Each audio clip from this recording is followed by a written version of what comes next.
Okay, today we're going to look at the clinch, fighting from the clinch, specifically plumb position, where you have to address this in stages actually, because there are options he has when your head is still up but he's pulling you in, options when your head is down but your hips are still under you, and then options when your head is forward and your hips are back, which is the worst of all, when you're fighting to get your posture back and you're looking for how you can move your arms, put your arms in different positions.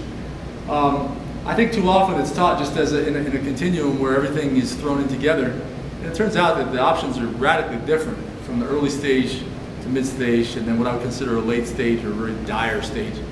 So we're going to go with dire first because people find themselves there, and we're going to look at how we can rebuild our posture from there.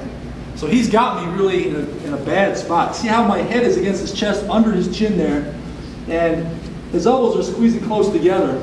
And so in the meantime, before I can even rebuild my posture, I have to deal with these knees coming in. All right?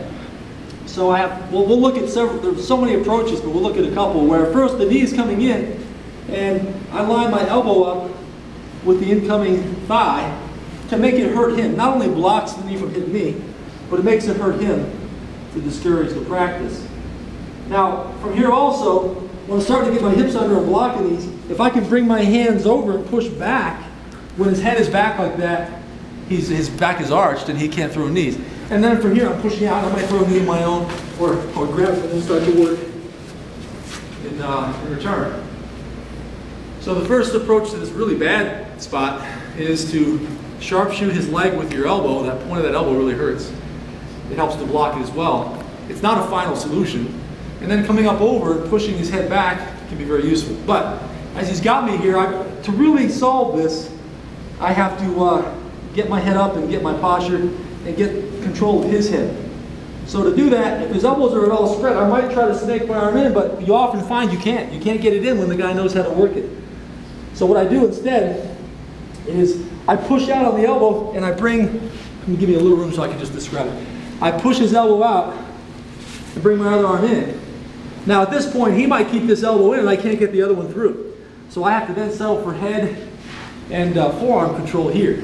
With this, I can move my head off to this side. He loses head control on that side, and now he's forced to come and get on my forearm as well. He's left with that. This way, we're sort of in a mutual position where we both have one arm on the hand and both have the forearm, and then we're just sort of pulling each other off balance and throwing knees, or I'm trying to get inside, and I can maybe get him, get full control. But I think one of the problems with the snake that people run into is they can get the first arm in, but the second one is really difficult. His elbow comes in, and you're forced to just go with the forearm and the head. It's more or less a neutral position. So getting that far is a big step, because then your head is free, you get your hips in, you can attack him, and you can start to pull him off balance. That ends up being more important in the long run.